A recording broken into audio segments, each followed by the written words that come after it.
এই যে আমাদের কত খেলার প্যারা দেখেন, আমাদের স্টেডিয়াম একেবারে পানিতে থই থই করতেছে। আর আমার প্রাণপ্রিয় বন্ধু আমার কলিজা, খেলার অনেক প্যারা, তার খেলতেই হবে।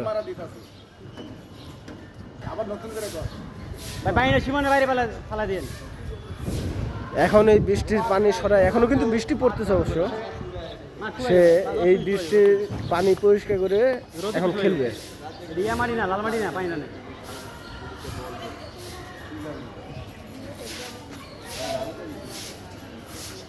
আমাদের মিরপুরে একটা স্টেডিয়ামও নাই, যদি কেউ একটা স্টেডিয়াম দান করতেন আমার বন্ধুটারে।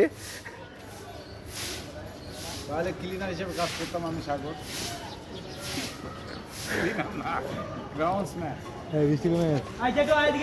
এই যে গালি দিতে ইচ্ছে হইতেছিল, কিন্তু গালিটা দিলাম না, আমি ভিডিও করলাম দেখা, ঠিক আছে।